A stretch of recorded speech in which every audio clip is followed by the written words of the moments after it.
Thank you for taking the time to learn more about guardianship. It is important to understand that guardianship is a serious legal tool that can interfere with a person's independence. The law requires that you consider all alternatives. You will sometimes hear these referred to as lesser restrictive measures. Remember, everyone is presumed to have the capacity to make their own decisions until proven otherwise. Alternatives to guardianship include formal and informal options to help someone meet their needs and live safely in the community. Sometimes being independent requires getting extra support. This could come in several forms. First, let's talk about informal support. There are many options to consider. Could family, friends, or faith communities help? Maybe grocery or prescription delivery is part of the solution. Possibly assistance with transportation? What about government or private programs that provide home-delivered meals or day programs at senior centers? Case managers from various organizations can help find these services and support. More formal long-term care is also available. Home care services that help with personal needs such as bathing, dressing, and cooking may allow a person to remain in their home. A visiting nurse can provide medical support and help with things like organizing medications. If a person's needs cannot be met while living in their own home, assisted living facilities may be an option. Do some research. The court's guardianship website is a good place to start.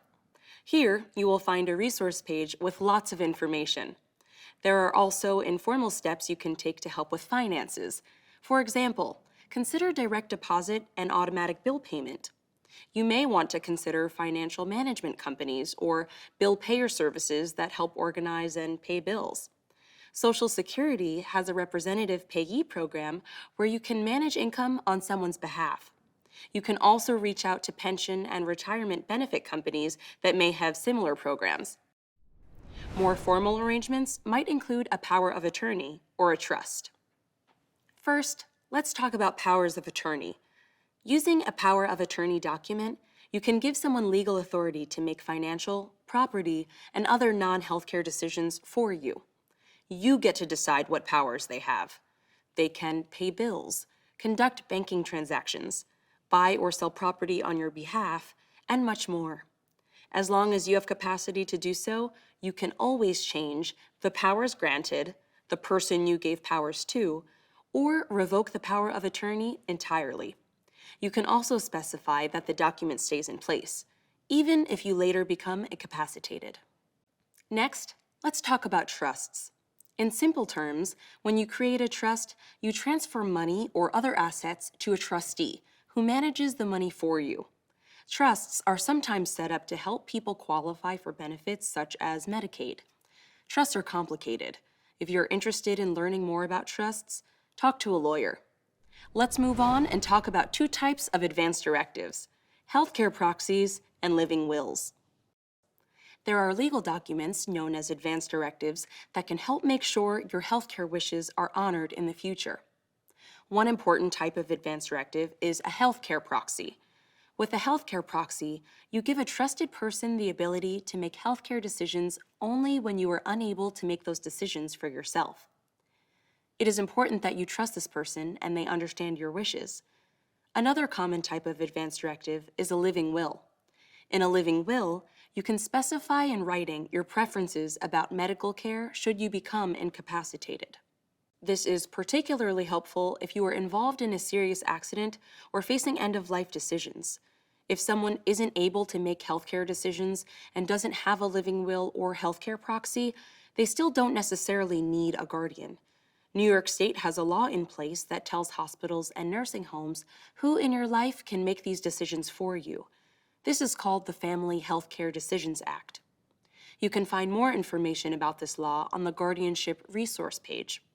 Sometimes loved ones disagree on care arrangements, how to manage money, and other issues. One solution to resolving disagreements is dispute resolution. Dispute resolution, or mediation, is a way to resolve disagreements. Mediators can help people have difficult conversations. During this process, you may discover alternatives to guardianship that work for everyone. There are community dispute resolution centers all over New York State. Another thing you might consider is supported decision-making. Everyone makes decisions and processes information differently. Some people need extra time. Others need advice from people they trust. Maybe information and choices just need to be broken down in a way that is easy to understand. Supported decision-making helps people make and communicate decisions. Let's talk about one more option: special or single transaction guardianships. If a person does need a guardian, but only for a short period of time, there's another option: special or single transaction guardianships. In this case, a guardian is appointed for a single reason, such as helping with benefits or housing. Once the issue is resolved, the guardianship will end. There are other alternatives to guardianship not mentioned in this video. You should check out the resources page on the guardianship website. If you have explored all alternatives and still believe someone needs a guardian, the court website provides more information on how to pursue this option. Thank you for watching. I hope this information has been helpful.